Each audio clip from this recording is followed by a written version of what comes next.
I'm here to share with you how to use the hip hook if you have a little bit of excess tissue down here.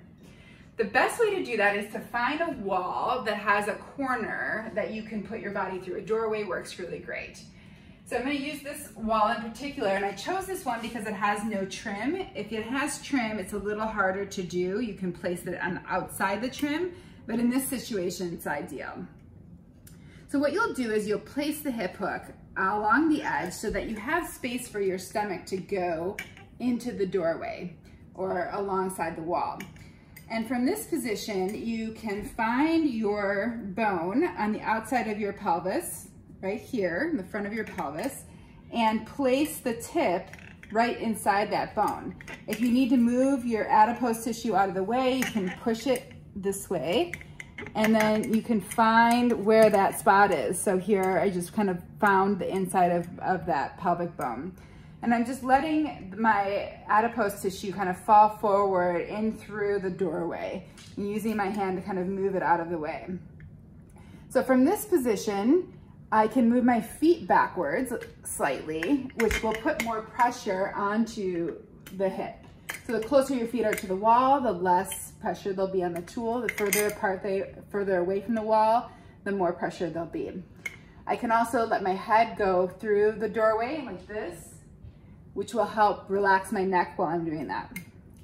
And then from this position, I can push on the handle to rotate the hip hook to get at the iliacus. Oh my gosh, that feels so good.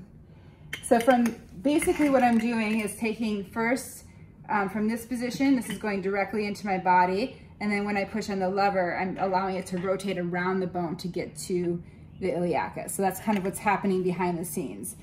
Now, one thing to note is that this pivot is a little bit slippery. So typically we do it on a yoga mat. So if you're having any issues, you can use like one of those non-stick material to kind of help with traction. But if you hold it in place, it should work pretty well.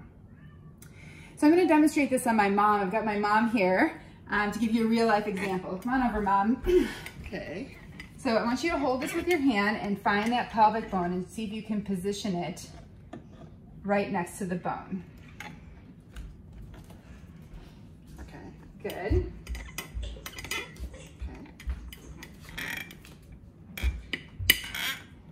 Good. Now, if you just move your feet a little bit away from the wall, you can get a little bit more pressure. Mm-hmm. Do you feel like you got it in the spot? Yeah. Yeah. Oh, yeah. Okay, so now try pushing on the handle and see if you can get that to curl around the pelvis. Okay. Yeah. So this is just one idea of a way to kind of access this muscle. You know, if you guys come up with other ideas, please share them with me because this is a common issue with people and I'd love to continue to support you.